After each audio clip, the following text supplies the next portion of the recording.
Hi, I'm Jasmine, I'm Lisa. and welcome to the kickoff stream of the She Knows Tech Summer Series.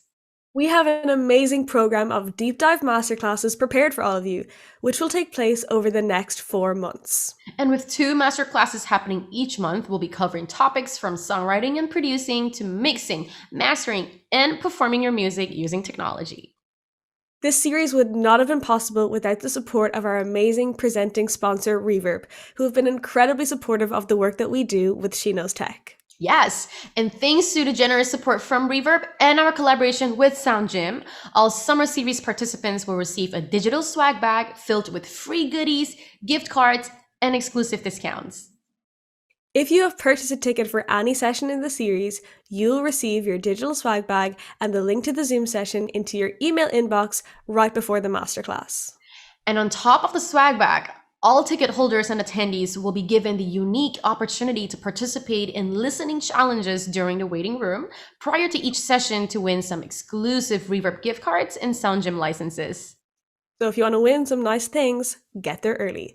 If you like what you hear but you haven't had a chance to get yourself a ticket, you can still join the summer series. That's right. There are many different tickets and bundles to choose from, so head over to our Dice page and get yours right now. The link is in description. And don't forget to use the code REVERB20 to redeem a 20% discount on your ticket. We all love a good discount.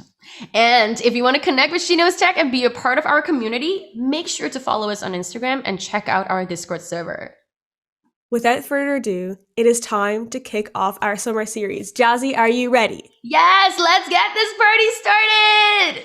We are super honored to kickstart this epic summer with an iconic keynote panel featuring Grammy-winning mastering engineer Emily Lazar, Grammy-nominated vocal producer and chart-topping songwriter Jenna Andrews, and our panel moderator Shirley Halperin, who is the executive editor at Variety.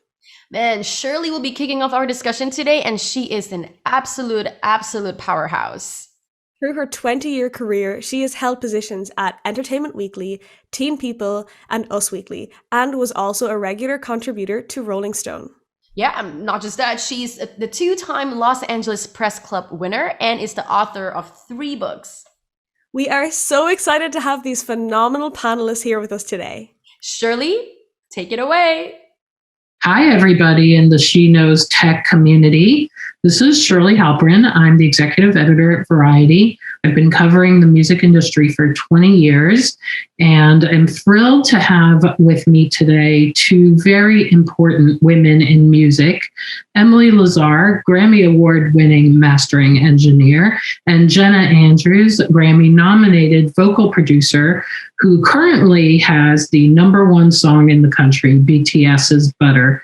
And we're going to talk about all kinds of topics related to women behind the scenes in the music industry, the challenges, and also the moments of hopefulness that we're all sort of facing right now as we come out of a pandemic and back into being fully creative. So Emily and Jenna, welcome. Thanks for being here with us. We're here today with 2 fabulous ladies of the industry, real game changers, if we can just say that right up front. Emily Lazar and Jenna Andrews, thank you for joining us. Well, I guess I just wanted to start with, you guys both started out as artists, right? And I feel like a lot of people take this path where they're like, I have something to say, or I have a creative urge. And, the artist part of music industry is by far the hardest part. Yeah. How did you guys both decide to sort of pivot to behind the scenes? Like, how did you know that was your calling? Who goes first? You go ahead. Okay. After you, my dear. You know what? I don't think that it's like something that you decide from my perspective. I mean, I think it was just something that happened. I can say, if I'm being fully transparent, that like I struggle with a lot of anxiety. So I think touring was really hard for me, it's just so there's so much. It's not just about performing. It's all the other things. And I feel like that was something when I got dropped from my label that I was like, okay, let me just take a second to just be creative and do what I actually love to do without having to feel all those other type of ways. So to me, I feel like if I were to think about why I'm here, maybe that's why. But I think that life doesn't like necessarily always end up the way you think it does. It just happens. You know what I mean? So I think that's why I did it. Okay. Me now, my turn. Okay. Your turn, Emily. Well, first of all, I wasn't, while anxiety wasn't necessarily the, jumping off point for me, I think perfectionism was, so that I didn't even allow myself to get to the point of signing record deals. There were people who wanted to sign us, and I thought that they were a couple of friends that you and I have in common, Shirley, that we've talked about, who came to me later as clients, A&R people from record labels, who would show me the card, the poster, the postcard that I would send out when we had. But to all of you watching, we used to have to send out actual postcards to people to tell them that we had a show. Oh my God. That sounds completely crazy. It wasn't just on the internet. We had a mailing list. I have one. We mailed people postcards. Anyway, so one of my clients came in and showed me this postcard that he had been to one of our shows and recalled coming back to the green room in the back and actually at CB's and, trying to like get me interested in talking to him. He was at Columbia Records and I was not particularly thrilled with how we played because I was a perfectionist. And I believed that he couldn't possibly be a good A&R guy if he thought that show was good, because I thought it was terrible. So this was like so I didn't want to talk to him. I thought, I guess the guy can't possibly have any taste at all, because that was the worst thing ever. I wouldn't have signed that if I was in his shoes. So right. So stepping off from that, then kind of morphing into the studio, I also had this kind of crazy perfectionist way about me where I wanted things to sound a certain way, and I wanted to control how they sounded. So there was no question that I was going to get involved in the technical part behind, because I needed to be able to manipulate the sound of things, and I couldn't just let someone else do it. So there was, even if I had stayed being an artist, which wouldn't have been a good idea, but even if I had stayed being an artist, I think I would have been the kind of artist that was producing and creating technically at the same time. That's so interesting that you say that, because I don't know if you would agree with this, but like, I think when you're an artist, you're always an artist though. Like you don't really stop being an artist. You're not, you know what I mean? I mean, a performing artist. I am 100% diva artist in my mastering room. Don't get me wrong. Yeah. Everything I do is from that perspective. And actually, me more so than being a technologist or a scientist, I'm far more creative artist side. I was a creative writing major in college. I, my mom was a guitar teacher my whole life. Like I come from a very different place than most people, I think, who go into like the highly technical sides of the industry. I probably would have fit great on the songwriter side of the industry and then that whole world as well. Cause I did do that for a long time too. I would write with people. I still do. But I do get off on like control of like being able to actually take something that sounds a certain way. And if I don't like it, I can make it go where I want it to go. That was very freeing to me. I feel like, 100%. I feel like for me, like, it's all about the touring part. That was all. Like, I feel like otherwise I'm still fully like, I would put songs out still as an artist, especially now. I feel like I'm like kind of itching to do like a side project or something, but like, you know what I mean? That's in me, but I feel like the Jenna and Emily band, I'm down. Let's go. Let's do it. Shirley should be in it. Yeah.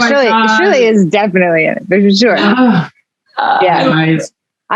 Truth be told, I wasn't really so psyched about the touring thing either. I remember sitting down with my parents and being like, this is what I'm going to do. And I remember my dad kind of looking at me and he's like, so you're going to get in a van with these stinky guys and go, because I played like rock music. God, stinky guys. And he's like, you're going to go get in a van with a bunch of stinky guys and tour and go to little bars and play. And I was like, yeah, well, maybe I'll fly and meet them there.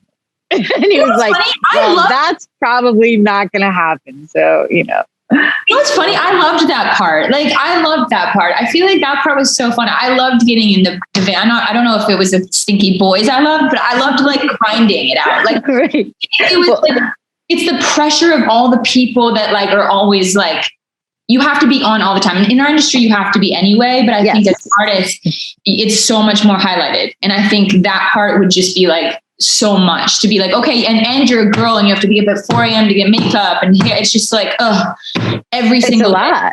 Yeah. You know what I And did you see any of Dave Grohl's, special with the van, van life and touring and all these musicians? No, I didn't. Oh, there's an entire section. There is an entire section devoted to, people farting in the van and how terrible that is. And so that was my favorite part. No, I'm just kidding. I'm kidding. But point being, like, that was, I was kind of, that was, I guess my dad, when he said that, had some sort of premonition for exactly what that life would be, because they explained it very well in that video series. You have to check it out. I gotta check it out.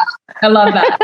Hilarious. Yeah. Anyway. Well, so Emily, you were actually taught like the technology that you're working with, both like analog and digital.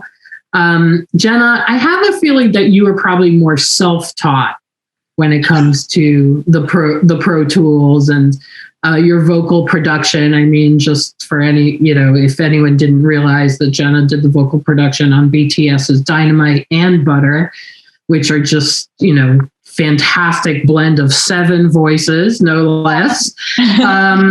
So I guess, Emily, can you talk to us about the learning process? By the way, guys, I am learning Pro Tools right now because I've learned how to edit my own podcasts.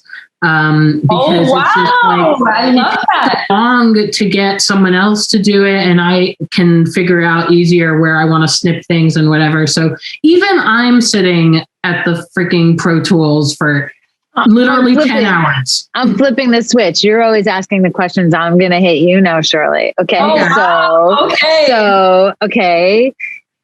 First of all, I love this. Thank you for sharing that. And congratulations for, Thank you. Jumping over the hurdle, because I think that hurdle exists for pretty much every woman I've ever spoken to. I don't know any woman that like came out of the womb and said, I'm going to learn Pro Tools. Like, I don't, they could exist. I just don't know any. And so if you're out there, find me and let me know. But and even more than not coming out of the womb, knowing you're going to learn Pro Tools, is this kind of fear and reticence to get involved or feel unequipped or stupid or intimidated. But it goes deep. It goes to a lot of other inadequate, like a lot of things kind of come up for people when they are in that place. Because it literally, my husband's a music producer, but it literally took him maybe 30 minutes to teach me the basics. And then I think I had 3 questions while I was sitting there working next to him. It wasn't that difficult. And I think once you have an understanding of how things are layered, because I do that visually, right? I work in magazines, and websites. So I know that, first comes this text, then comes the display text, which is like your headline and stuff and your photos. And, I understand how to manipulate photos. And a lot of those things were the same, just so audio, cool. Just, tweaked for the audio world. But it does make me think about, I think, these 2 different approaches. Like, Emily, you wanted to master the craft coming in, right? Yeah. You wanted to know everything. You are like a voracious consumer of knowledge and technology. And I feel like Jenna was standing there and sucked it all in, just like a big sponge, And and you both are tremendously talented. So I don't know. I just, that's my theory on things. Do you want to talk about it? Can we talk about the fact that,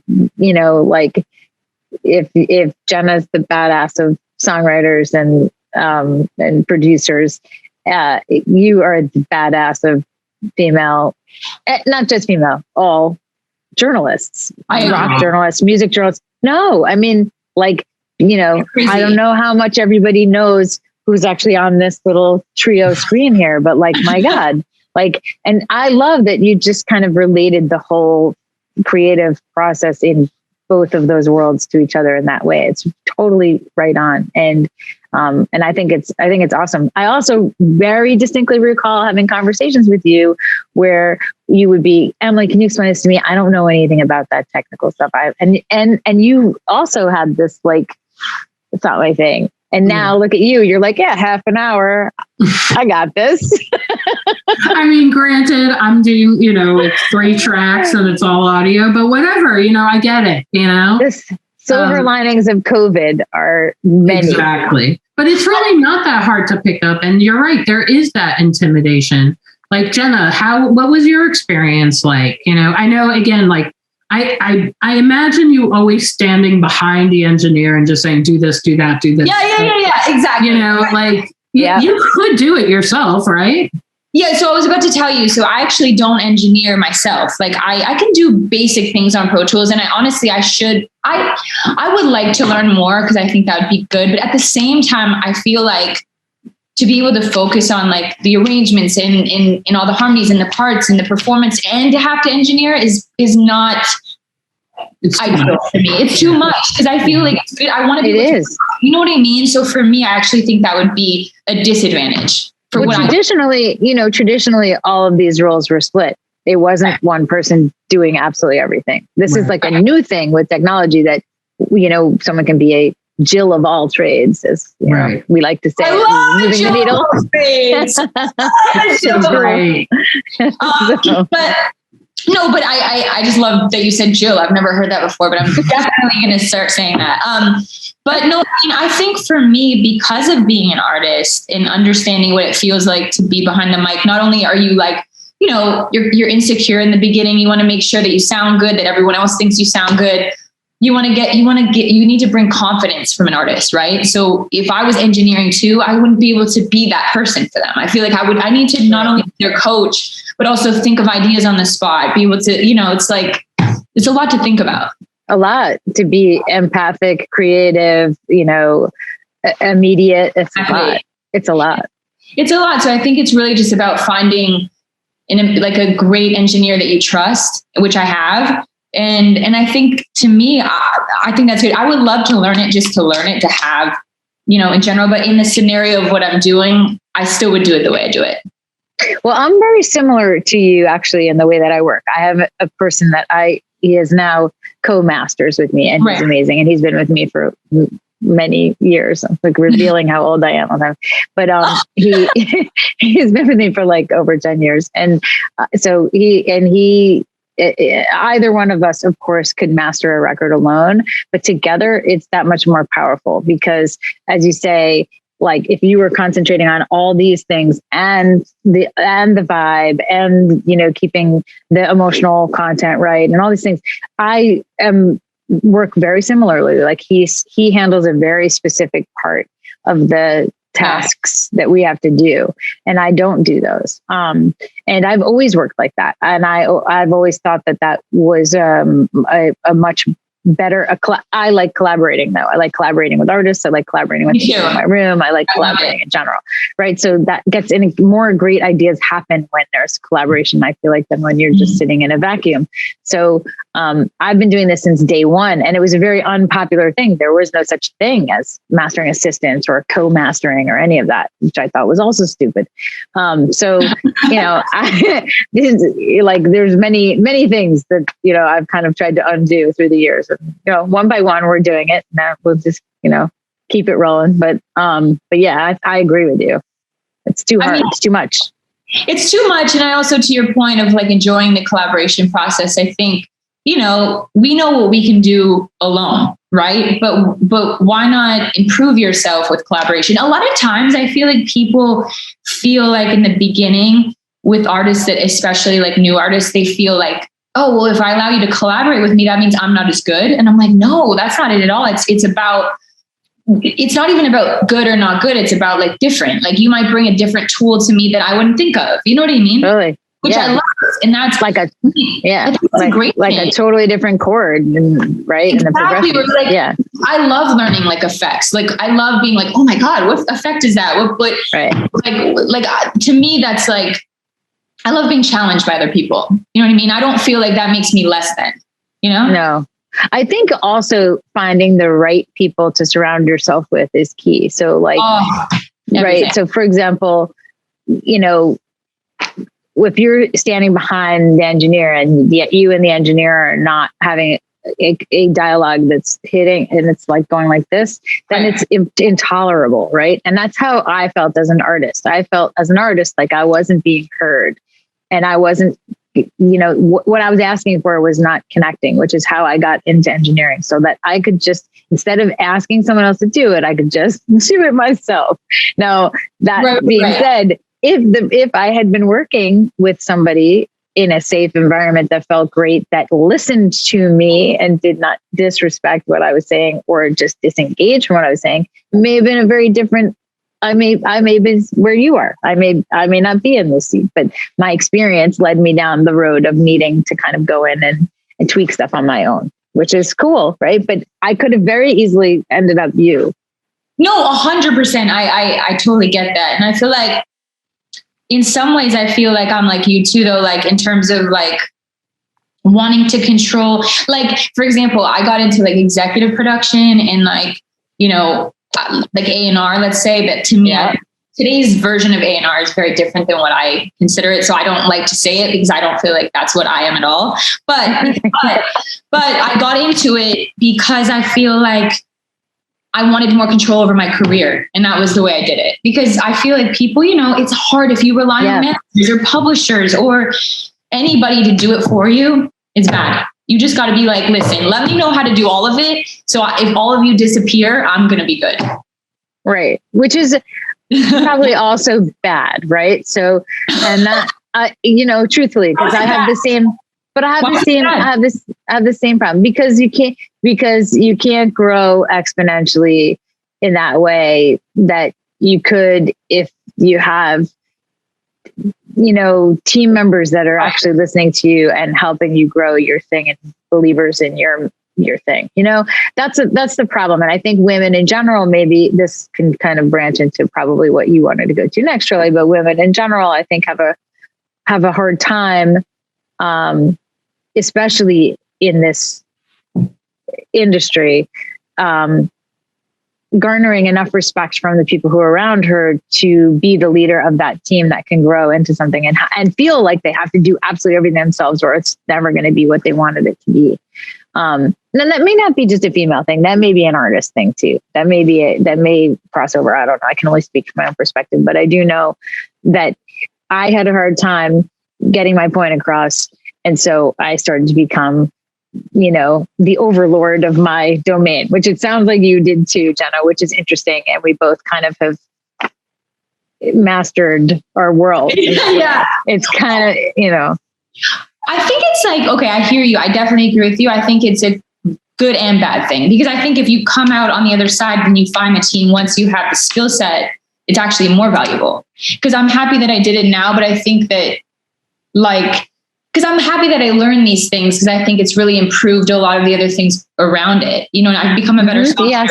You know what I mean? Like I've become a better vocal producer. Like, so I feel like now with a team, I could be like, okay, cool. I can elevate myself. And I'm sure you can too. You know what I mean? Whereas if I didn't do that, maybe I wouldn't be here today. You know? Right. I was explaining actually to somebody who wanted to work with me at the lodge. And, you know, I said, listen, I know this may sound like it's beneath you because you have other experience that you're going to bring to the table, but I actually need you to unravel yourself a little bit and understand the first part. Like, cause there's no replacement for experience, right? Even the bad ones, because you learn stuff from it. And so if you kind of jump over that part, this is another good lesson to people getting into the industry that like, there are going to be some painful moments. Oh yeah. And they, you know, right. Just a few. So like, you know, yeah. And if somebody tells you that there are no obstacles in their path, that they're just straight up a liar, because everyone, I think, encounters obstacles.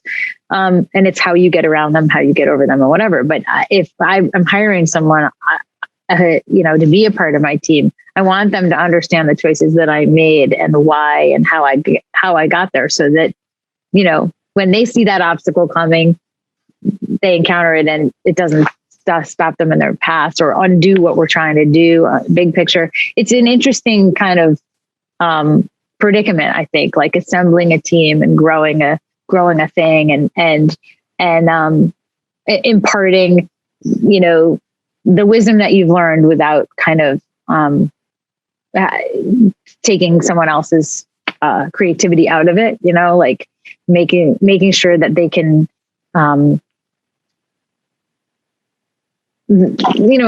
fall in the quicksand, but also maybe they have a new solution that's even better than the one you came up with. You want to make sure that they can offer that, but you also don't want them to be just stuck in quicksand. And that's something I feel like a lot of the the women that we're trying to the new generation, and to try to inspire them. Like I feel like I want to tell them and impart all this wisdom about, well, don't do this and don't do that and do this and don't do that. But then there's this weird disconnect, and like, you have to struggle a little bit. You have to figure out, like, if you're going to be a songwriter, you got to have something to say. You can't just sit there with all this equipment and be void. Like, you have to have experienced life, and you have to experience your job, and you have to struggle and stuff. Right. So like, yeah. Right. So like, as easy as I want to make it for everybody, we can't undo the experience of being human, because that's what makes all of us. That's why you're so cool. That's why you can write that song. Right. We are ready. I feel like what you're saying could be a great song concept. The whole time I'm like, it's like the unravel vibe. Because that's so true. It's like when you ravel it up and it's perfect. Like, no one wants that. Right. It's the unraveling part that people want. They want to know what, you know what I mean? That they got to that. You know what I mean? And I think that's really interesting. And I think, like, 100%, I always think, listen, the pain sucks, but in our job, this is what, like, we have a purpose, and there's a reason why, we go through these things, because it will help other people feel something. I mean, you know what I mean? Because this is life. If you don't have that, like, no one wants to hear about, like, how perfect your life is. The same way you don't want to go on Instagram and see how perfect, you know what I mean? Like, that's right. It's not what humans actually want. No. You know what I mean? It's not 100%. Like, it's very like for optics, or it's like, all the superficial things, but in your heart are the things that we actually want, is to know that that we can feel like relatable to other people, and that, like, everyone goes through it. You know what I mean? Yep. Absolutely. I love that. I love this. Absolutely. I love this, you guys. Wait, okay. So I wanted to ask, because, talk about, making a pretty picture out of something that doesn't, typically work out like a fairy tale. People in your craft, in engineering and in producing, there isn't one big break necessarily. It seems more like a series of little ones. Emily, I mean, your name is associated with albums by Coldplay, Foo Fighters, Haim, Beck. I mean, so many just like giant award-winning and award-nominated albums. But like, was there like a progression, do you think, in your career that got you to this level, this mastery of mastering? Yeah, of course. And I had my head down for most of it, just working. So I wasn't really looking for awards or accolades or anything. I was just looking for whatever the next thing was. And not to be a workaholic, but just because I loved music and I loved what I was doing. And I always kind of make a joke. It's actually hanging outside the studio.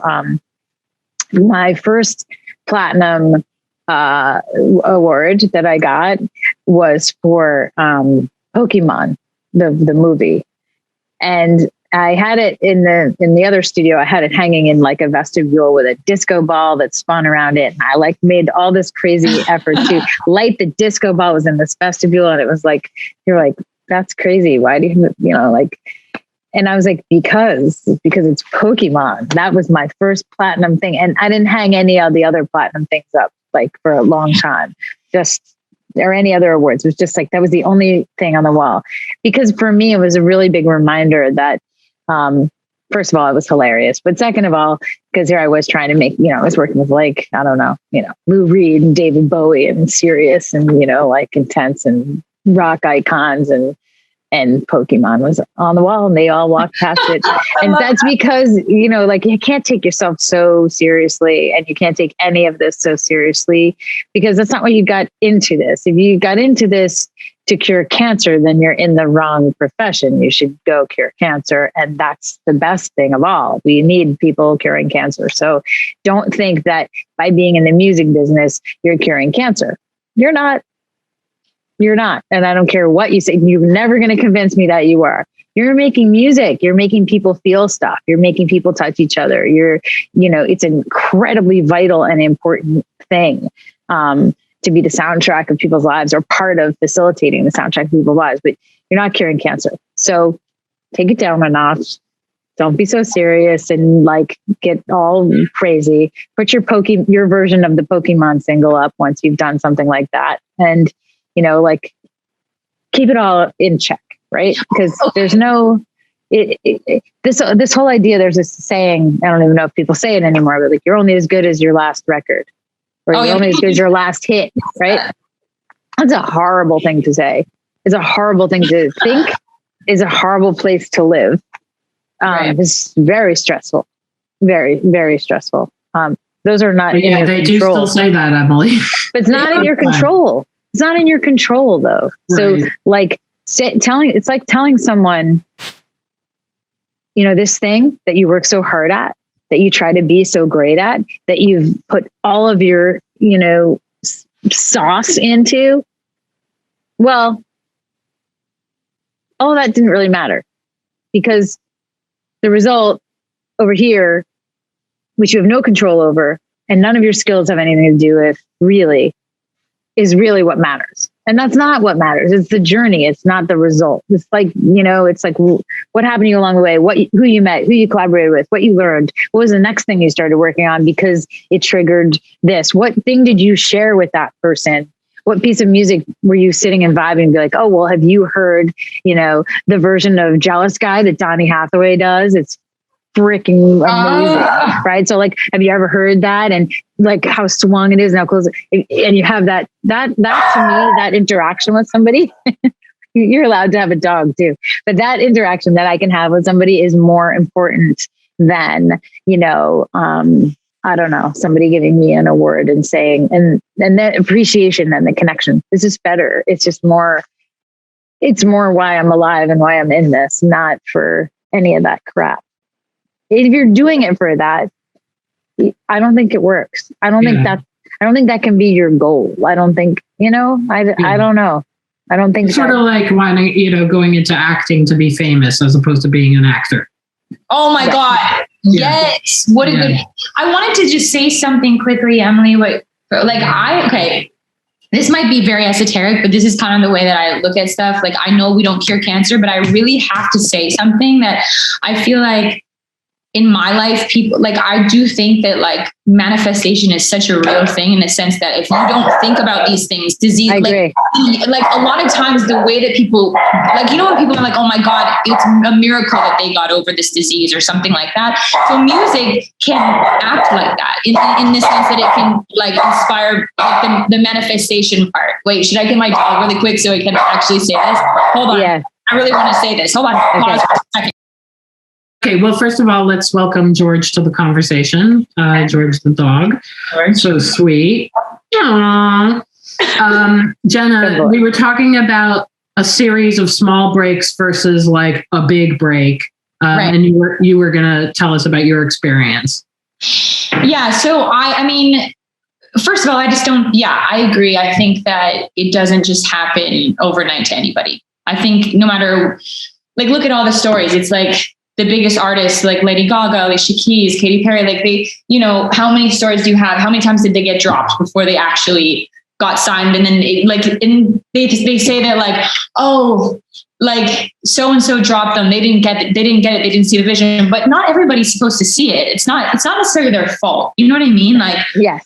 Just because so-and-so dropped Lady Gaga and somebody else signed her and saw the vision doesn't mean that they're not good. They just maybe didn't see the vision at the time, or maybe Lady Gaga wasn't ready then. You know what I mean? So yep.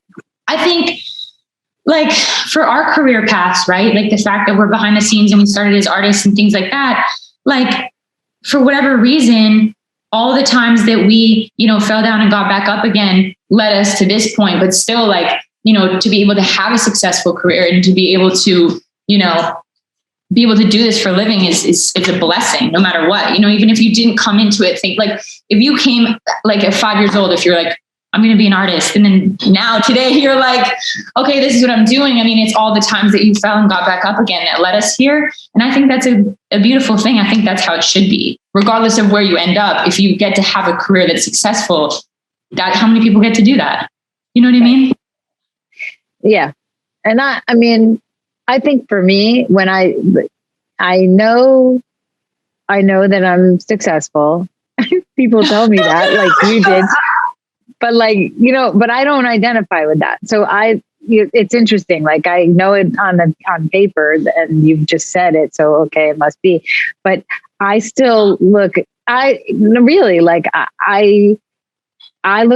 other people who are doing what I don't know. I guess I'm just doing what I do, and it seems to keep stacking up. Always said that, right? Emily. Like, it just, I don't know. What you're saying is, like, just do the work, right? That's basically like the way that you see it. And Jenna probably does too. And I do as well. Like, there's very little brain space for other people's, views of you or what you do, or scoring it on whatever, thing is in someone else's head. Yeah. Like, it's just about getting the work done and doing it as best you can, which our standards are very high for all of our work. But you know what, though, at the end of the day, I guess when I'm saying success, the success meter isn't what I think society believes success to be. I'm saying success is being a 5-year-old kid, from me, from Calgary, which, who did I know in Calgary? To be able to say that I make a living off of music is amazing. I don't care. It's not saying that you have to have all these accolades or awards or money or fame. It's not that at all. It's just to be able to say, I can wake up every day and do music for a living. Do what I love. Yeah. That should be your version of success. And as creatives, we never feel like we arrive. We're always like, we do something and we're like, we're not good enough, and all these type of things, which drives us to the next thing. So it's not like, it's like, oh, I made it. I think if you do that, it's actually a bad thing. You know what I mean? Because if you think totally. Right? Yeah. How do you get up the next morning and do anything? Interestingly enough, I think the easiest and the hardest thing to do is the same thing. It's trusting your gut. It's both the easiest and the hardest thing to do. And that's just kind of how I've operated in general. I just kind of trust my gut. And there's a level of preparedness and hard work and education and thoughtfulness. And then there's a really huge part of I'm winging it. Okay, so you just said it. What is it? Success is preparation meets opportunity meets luck. It's all those things. Right? Yeah. And winging it. Like, I literally make decisions based, but both in the studio and about my business, about friends, about everything, based on how internally, like, it makes my stomach feel a little weird or whatever in a certain way. I'm like, okay, I know what that means. I'm gonna check, please. Or it may make the hair on my arm stand up or the back of my neck, and I go, okay, I want more of that. That's good. Like, and it's very visceral, and it's very like just this instinctual thing. So it's hard. It is hard for me to think about it in terms of like, you do this and you do this and you do this, and then there'll be success over here, and then you'll make a right turn and there'll be success over there. Like, it's like no, it's not like that. And music is such a strange career because only until very recently there were all these schools. They didn't even exist before. Like if you wanted to be a lawyer, you know what you do. You take the LSAT and you go to law school. You get in the best one you can, and you look for the thing that interests you about law. You know, which piece of law do you want to practice and study? And then there's a ladder, and you go and you do. And right, music is like, no, it's not like that. Totally nuts. It's totally nuts. And if you even tried to craft it. Yeah. I don't even know how you would go about doing that. Which is why I was saying, like, it's it's interesting to be like, it's not one break. Because even if you did have one break, right? Because it's like, we've all had one break. I mean, I got signed when I was 22. Was that my break? I thought it was. Definitely not. I mean, it was like, but definitely a break also. It actually did. Because listen, like, you can't forget about all the relationships you make. I was signed for 7 years. How many people did I meet that are valuable to my life today, which is part of the break, right? So you have many of those that get you to the next place, but I love that there's never a rival in music. No, it's good. It's good, right? And if you met those people along the way that made it not your break, right, that were awful or taught that you learned something from that, which in turn informed the next thing that you did. So it's all part of this process. And I think rushing it or trying to you're kind of like, you need to sit in some of that for a while and learn from it, whatever it is. I'm not saying stay somewhere where you're miserable or, take a job where you're abused. I am not saying that. Let me say that again. I am not saying take a job where you're abused or stay somewhere you're miserable. That is not the point. But there is something to learn from that situation. There's something to take away from that about yourself and about who you are and what you want to do in the future, and those are positives. And it's so funny that, like, a friend of mine told me this the other day. They were like talking about another guy that won an Oscar for something. And it was basically like, it reminded me of something that you said when you said that you got the 3 Grammys or whatever, and you were like feeling a certain type of way. But for this person, they were like, instead of being like, oh my God, I'm so happy, this is the best accomplishment, it was like one of the most depressive days for this person. So it was just so crazy. As a creative person, part of the reason he probably felt this way was because it's like, oh, is this it? Like, is this what it feels like? Because you dream of this your whole life and it happens. You're like, this is what it feels like. I want to go back and do it. Like, so I think there's a certain element of that, right? Because we put so much pressure on ourselves to continue to create and do the next thing. So it's like, as much as we dream of those moments aren't what we do it for. Yeah. Right. It's the same thing that the kids, it's interesting, like the reflection. I have a 17-year-old son. So, oh my God, that's crazy. Oh my God, what? It's true.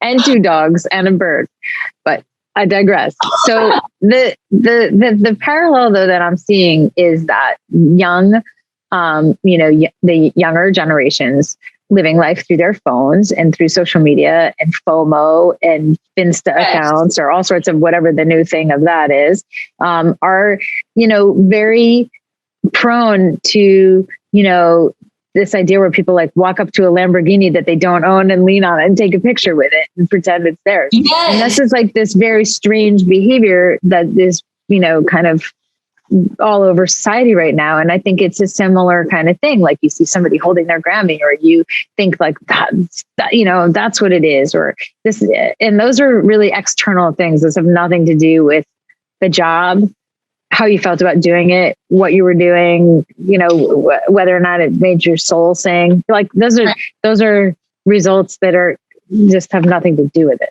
Right. So, which is kind of like why I thought it was really funny that I got a platinum record for a Pokemon record, for a movie soundtrack as the very first time I got one of those awards. Right. I was like, really? I got amazing. I have both of you beat, because my first platinum record, actually, I don't know what yours is, Jenna. But I think it would be hard to top this one anyway. My first platinum record was Radiohead Kid A. Are you serious? Mm-hmm. That's a pretty good one, right? Yeah. Silence. We're like, wait, that's insane, Shirley. No, it was a good one. I had a Dub little magazine and we put them on the cover. We were very, very supportive of Radiohead. And I don't know if you guys know, but Radiohead Creep went to #1 in Israel before it did anywhere else. Right. And I'm Israeli, and I was spending a lot of time there, especially in the like early 90s. And, you know, it was all like these worlds colliding in this platinum record, which I was not expecting. And I was so stoked. That and is. how do you, well, that's a perfect example. Like, where do you go from there? You go down. The next one was Maroon 5, and the one after that. Oh my God, that's hilarious. Sideways. Oh my not down, God. sideways. But Kid A is pretty, Kid A, I mean, you know, that would be like, hey, hang your hat up and you're done. But again, like, that's exactly the point, this conversation that we're having, that I even said that. It's like, no, that's, you know, you're keep them rolling, you know, like. I don't even know if I remember what mine is. That's what's so funny about it. Like, I'm thinking about it in my head. I'm like, what is it even? So well, weird. you had like, Jenna, you had Noah Cyrus. That must have been. I think it was, I was thinking it was July. I think it's July, but I'm thinking about other ones, like vocal production ones that I may have had before. That's the only thing. But July definitely was the one I thought of. I love that you know me that well. I really do. I mean, I know Jenna Andrews' book at this point. Okay. I love it. By the way, you know, I just want to lean on this one thing that I don't know that is actually the first platinum thing that I earned. It was the first time someone sent me, because I never looked it up. Record, I didn't work at a record label, so I didn't have access. At the time, it wasn't on the internet. You couldn't just like check it out from RIAA. That database didn't exist, right? You worked at a record label to know that. I never know how much things sold ever. So like, that was the first time someone sent me, though. Like I was like, oh, what's this? And I opened it up and I was like, of course, it's a platinum Pokemon record. Like, it was amazing. It was amazing in every way. So amazing. I love that. I mean, like, honestly, when you said that, I love how like, there's like an amazing innocence about that too, that reminds you like, hey, why are we taking ourselves so seriously? Like, really? Yeah. Like, that's the thing. Like, that's what I've learned. Like, I'm like, I try to, you know, think that way. Like when I'm like so stressed out or I feel a certain way, I'm like, why? It's music. Like, why am I taking myself so seriously right now? It's like, right. So, all right, relax. It'll be okay. No one's going to die. I wanted to talk just like a little bit about the actual tech part of your craft. Like, Jenna, when you do vocal production on a song and it goes to mixing and then it goes to mastering, how do you, and as a producer and the mastering engineer, how do you guys work together? What are the sort of things that you bring up that, you know, a mastering engineer would be able to, you know, sweeten or highlight, or like, how do you guys work together? How those two positions? Well, wait, Emily, do you want it? Well, you're missing, you're missing one in betweener, which would be, you know, getting through your mix. Right. So she'd probably do a lot of her communicating. Tell me if I'm wrong. But you mix as well, right, Emily? I do. I mix as well. And I do, really on the technical side. I don't know, Jenna, if you've jumped into the world of Atmos yet, but I've been making a lot of amazing albums in Atmos and immersive, which is something that was just announced by Apple. And I love that you're looking at me like you've never even heard of this. Because I literally haven't heard of it. Okay, it's boggling. This woman has #1 song on Billboard charts. It's amazing. It's not so bad. You're busy and there's a lot out there, but technically speaking, we'll chat. We'll fud. No, please, we'll chat. No, but go ahead. No, but so I just would imagine that you'd have a lot of your kind of production desires and wish list for the mix kind of sorted out. And then when it comes to me, the discussion from a producer is usually something like, I wanted this thing to sound similar to that thing, or right now this mix, I love it, but it sounds too blue and I want it to sound orange, or I was going for tacos and this is, you know, French food and I'm not happy. And so those are the moments where I kind of jump in and go like, well, let me see what I can do to kind of get us closer to, you know, a croissant than a taco. Right. I think, I love that. I used to think it was so funny when people did that. Like, it needs to sound more good, but now I'm like, oh, like the color. That makes sense. It makes so much sense. But no, I mean, I guess, from the mixing process, I always look at it like, if there's certain like reverb throws or like delay, like that's like so specific, but there's certain things that no, that's important. I think the people in this conference would be psyched to hear about this. Yeah, like those type of things, or like maybe like a certain delay I was looking for that I didn't get, but I feel like if I talk to the mix engineer and be like, okay, I'm hearing this here, and he'd be like, okay, cool, like I actually have the perfect thing. Or maybe it's like, you know, I think with do you have go-to mixers that you go to, like that are, or do you change it up a lot?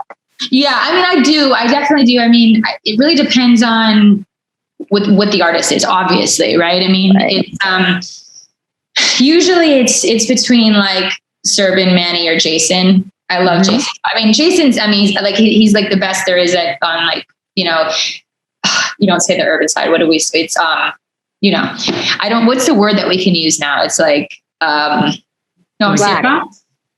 Is it? Black music. Definitely black music, but it's not always black music. That's the thing. It's like sometimes it's like, but he just has like such a, like his drum sounds hit so hard, and that's what I love about him. So I have guys that like that I think that I go to for like those things, but there's other mixers. Like I think Servan's amazing with vocals, pop, especially pop vocals. And then Manny's just amazing at the overall warmth in my. Right. I just think, and that's another thing I was going to say with mastering. I always think that that's a big thing that I say. Like I'm always looking for that warmth from the master. Mm-hmm. So, and then you also want to turn it on and have it be like, especially when so many people listen on their phones, like you want to make sure that it's like sounds crisp, loud enough, like all those things, right? Because like that's really how I think about that all the time. It's like, you know, obviously we listen in our cars or we listen in the studio and we're like listening on all these different speakers to make sure it sounds good. But ultimately, most people will have their first listen on their phones or their computers, right? So that's a massive, massive part. So that's why the master it's like so important, because if you don't get that right, the people, it's really interesting because I feel like our human brain, it's like if it isn't loud enough or if it like sonically doesn't sound perfect, people might miss the song. Isn't that crazy? No, that is true. It's not the right master. They may be like, oh, this song's not good, and don't know why they don't think it's good. But then you get the right master and it's like a hit. It's all those ingredients that matter so much. And I think that's what it's about, assembling the right team for the right, you know, vision that you're creating. And I think that all of the things you just described are super important, and knowing that, you know, one person has really great skills at one thing and another person's really good at delivering something else, and then being able to pull that team together. That's what makes a great producer, is somebody who can kind of mastermind that end result out of a collaboration, you know? So. I love that you said that, because it is very true. It's like, that's a whole nother thing to talk about, because I think a lot of times, like, in movies, producers, that's what a producer's job is. You bring everybody, that's why it's brilliant. It's like the cast, the direct, like everything that you will be on the cast, but all the things that you bring into a movie scenario should be the way that people look at producers in our business. But it's not really looked that way, because A&R, in my, like what I feel A&R is like production. Like what like Barry Gordy did, or like Quincy Jones. Like, to me, that's old school A&R / production, because it's like putting all the pieces together. Whereas now A&R has become a different thing. But what you're describing is like, that's what an executive producer should be doing. They should know all the cast to bring in to make the perfect record. Yeah. That's why you should hire a producer that can deliver that. That's the point. Because but it's also A&R in a way. You know what I mean? Because it's like that you're literally casting a whole factory to make the perfect song. Think about that. You're like, okay, this mixer, this master, this writer, this, you know, this engineer, this studio. Like, because I know this artist will only be comfortable in this studio. Like, that's production. Yeah. This musician, this drummer, this guitar player, like, and then you think, okay, they're good, but they're also amazing vibe. What if you have the worst guitar player, but with the worst energy? I'm not going to hire him. Right.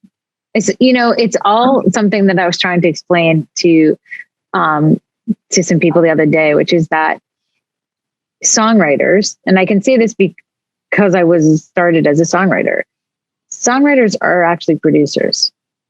They may not be the best producer of all the producers, right? But and they may not be as developed as another producer that's done it a million times, but songwriters are producers because every songwriter knows what they're trying to achieve in their head when they're writing that song. They hear all the parts. They know what they want this thing to do. Someone else could interpret it another way that may be more effective, more pop, more this, more that. Yeah. But songwriters are producers and singers are producers. Yes. I have never met an artist or singer who doesn't care about their vocals, what reverb, what delay, how it sounds, what mic, what the whole thing, how loud in the mix, the whole thing.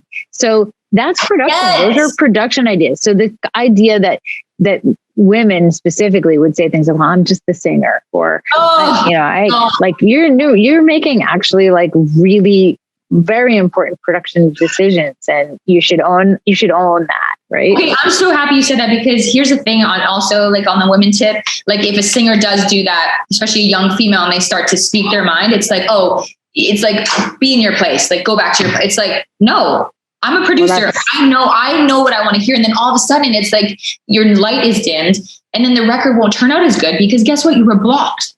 And I'm like, well, or somebody blocks you and you're going to feel like, oh, well, maybe I shouldn't say anything. But guess what? It could have been, it's only a disadvantage to the song, because once you're like telling somebody like a singer who's a great producer not to say all their ideas, like imagine what the record could have been if they actually listen. Right. You know what I mean? And that happens so often.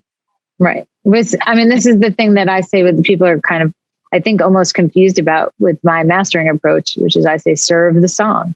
Like my thing is about serving the song, like doing the best thing for the song, right? Because that's what we're all like, check your ego at the door, like literally. Like I'm like, bro, I don't even care. Like half the time I'm like, okay, if my idea isn't used, like I'm not like, oh my God, use my idea. Like I'll only fight for my idea if I genuinely think for the song. I'm like, no guys, like this is like a great idea. I really think that this could make the song. But if somebody has a better idea than me, take it. Right. Like I don't care. Like literally, like I'm here. I'm sharing this moment. It's beautiful. We're making a baby. Like that should be enough. Like not like, oh, like I did that. Like I hate that. Like it's like, who cares if you did that or not? We did it together. You know what I mean? Right. 100%. And I think that's a really important. That ego thing gets in the way a lot. Oh, a lot. And a lot. Yeah. Even after the song has been written and mixed and everything, it's still going on. Those sometimes it's worse. Yeah. And different. So I hear you on all of that. And I think maybe we're getting somewhere good. Maybe we're heading into a new generation where people are able to feel good about speaking their minds and intentions freely and learning as much as they can, of course, and not just, mouthing off with no thought behind it. But like, I think it's important to let people speak. And I think it's important for everyone to have a seat at the table, everyone to be able to have a voice, especially women right now, but everyone. I feel like we should listen. At the end of the day, the more that this happens, the more that we can implement change. Like I really think that it is becoming different. I think that when I was an artist and when I was signed, like I'm sharing my experiences because that did happen to me a lot, and I felt like it really broke my confidence. And now, being on the other side and being able to inspire, young females, especially because obviously I'm a female and I relate to that experience. I think it's confidence boosting for me and hopefully for them, but I do think it's getting better. I really do. I think that the more of this that happens and the more experience that we share to the next generation will help more than just like complaining about it. Cause I do complain, but I also want to make change. I don't want to just complain for nothing. Right. So, well, that conversation is already old. So we're going to, we're done with that. We're going to up those numbers and get people into the places that they should be. And, bring people along, right? Like make sure that, there's not only one, woman writing butter, but when there's a chance to hire, right? Or when I'm hiring people, like that there's an opportunity to hire everyone. You can't make them up if they're not there. So first we have to gotten them educated and ready to join in. And then we got to make sure everyone hires them, right? So I 100%. I think that's an important conversation to remind all the guys who, you and I, all of us, right? They're like, what can I do? How can I help? Well, there's an easy start. Like, if you don't know who to hire, ask me or ask someone who knows and hire them. That's the start. Thank right? you. That's what you can do, right? And when you do hire them, or when you do get a songwriter in the room or a producer like you, pay them fairly and give them the right amount of the publishing and not steal from them. And all of these things should happen ad nauseum. So, like, I think these are all things that need to be said by people who have, what was that word? Success, whatever. Yeah. Those of us who've gotten there, wherever that there is, get to say like, hey, this was not the best road trip, and we could make it a little less bumpy for someone else, and and let's be a little more inviting. So I'm so thrilled that I got to talk with you, and I'm so like over the moon with the fact that we get to talk with Shirley, because she's just the voice of genius always. Literally. Like an incredible, yeah. Oh, Well, love you, Shirley. Love you. Well, we know that Jenna is incredibly busy. She's in very high demand. yes. We're going to let her go. I'm going to tend to my dogs. Her next session. Yep. That's right. Up to your next session. And we will see you soon. And you know what? Here's your chance to shout out to all the She Knows Tech women who are watching. This is the kickoff, keynote moment for their awesome summer series of classes. What do you say? What's your big kickoff to them? Oh, my big kickoff. I mean, I think just everything that we're saying, I think that,